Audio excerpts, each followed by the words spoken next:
Hey guys, welcome back to my channel. In this video, we are going to be doing a reaction to a fan-made video.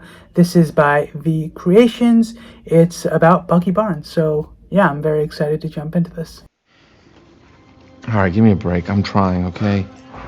This is new for me. I had a little calm in Wakanda. How are you feeling? Good. And other than that, I just went from one fight to another. Where's the fight? For 90 years. What you did all those years wasn't you. You didn't have a choice. Why'd you give up that shield? It's just that shield's the closest thing I've got left to a family. Steve believed in you.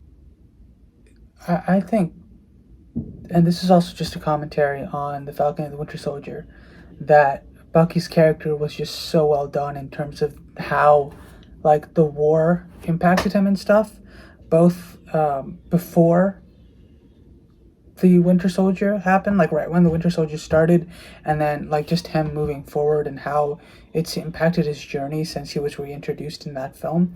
Just really, really well done. And I think the actor whose name is escaping me, Sebastian Stan, I think he did such a good job expressing exactly how much this man's brain has been like destroyed. Yeah. Anyway, let's keep going.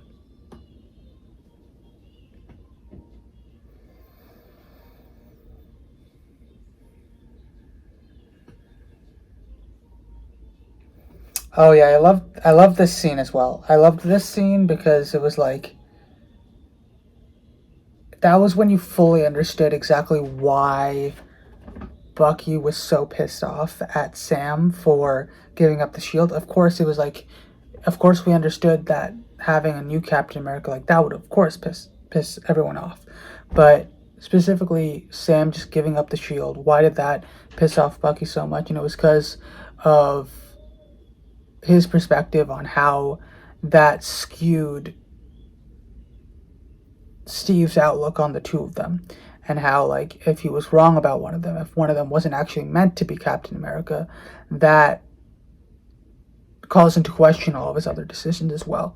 And I just really loved that reasoning. I mean, it's understandable as to why that would happen, and especially because like this man like has so many issues in his head because of everything that's happened to him over his long lifespan. It's just fascinating to me. Nothing left. Now that you've stopped fighting, what do you want? Peace. You think you can wake up one day and decide who you want to be? Something is still in there. I'm not a killer anymore. I am no longer the Winter Soldier. I am James Bucky Barnes, and you're part of my efforts to make amends. 私の息子、あれ、大福大好きだったの。 Oh yeah, that kid was the biggest missed opportunity, I feel like, as well. I think they needed more, like a more emotional moment when he told, I forget what his name was, but the elderly Asian man, that he actually killed his son. And that could have been much more powerful than it ended up being. And I think it was just unfortunate because it was set up so well, but it just ended up being like, we didn't even get to see the full interaction and stuff like that.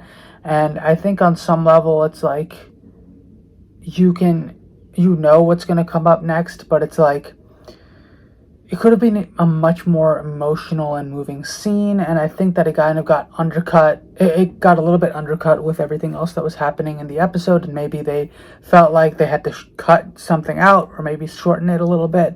And I don't know, it was unfortunate the way that specific aspect of that finale happened. Or was it? I think it was the finale. I'm pretty sure. If not, it may have been the episode before that. But regardless, it was that in particular that felt like it wasn't done as well as it possibly could have been. Also, that guy showed fear so well in that scene of just trying to get into his room. You still having those nightmares? All the time. It means I remember, it means a part of me is still there. Which means a part of the Winter Soldier's still in me. You sure about this? Желание. Sergeant Barnes. It's not gonna work. Your name? The Nazi. James. You can't even move on.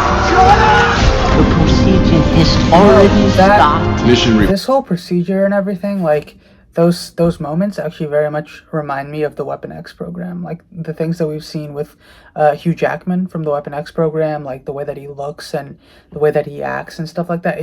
It's reminiscent of that to me a little bit.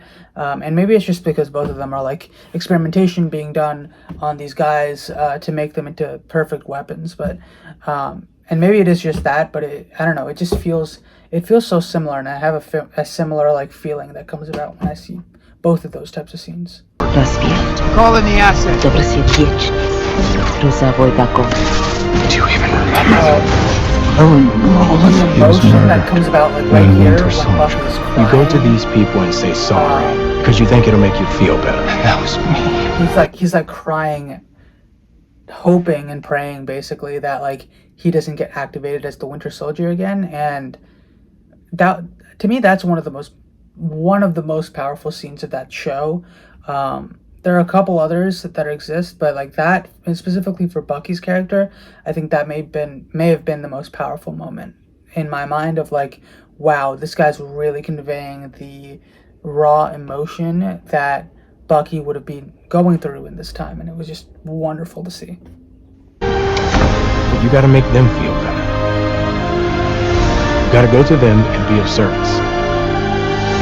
I'm sure there's at least one person in that book who needs closure about something, and you're the only person who can give it to them. You're free.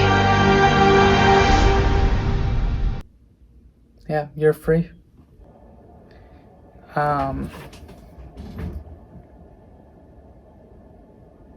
Yeah, I understand why. I understand why this video was called "You're Free." I mean, Bucky was basically a prisoner in his own body for I think 90 or so years. Maybe actually probably more than 90 years, because he was the Winter Soldier for a little bit longer than Steve was imprisoned in ice, and he was in ice for 90 years. So yeah, it's just really, really fascinating, honestly, that we finally get to see that sense of like that moment where he gets freed from the curse, where basically like he's no longer those words no longer have any impact on him, and the programming is gone from his head. Like that is just such a powerful moment in that show for that character. I do understand why him and the Asian man, whose name again I'm blanking on, don't end up being friends. Of course, that's totally understandable. I just wish that we got some type of a better closure, like a better done piece of closure. But again, maybe that's done on purpose. I mean, maybe Bucky doesn't really get, and we as the audience don't really get closure. Like everyone now knows what happened, but it's also like it still happened.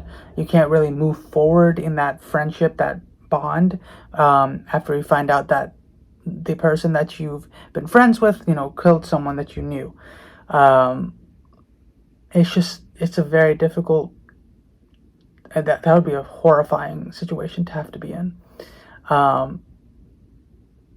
But I mean, I'm very, very, very happy to watch this video. I mean, it just reminded me of one of my favorite aspects of the Captain America and the Winter Soldier show, and that was the journey that we saw with Bucky, from like seeing him be freed from the programming, but then also to like see the moment where he himself like releases the shackles that he's put on himself for the actions that in truth he didn't have control over, and that he had been holding himself accountable for, even if it's more or less subconsciously, right? Yeah, that's all I have to say for this video. I really enjoyed watching this video from VCreations. It's going to be in the link down below as well, so please check that out in the description.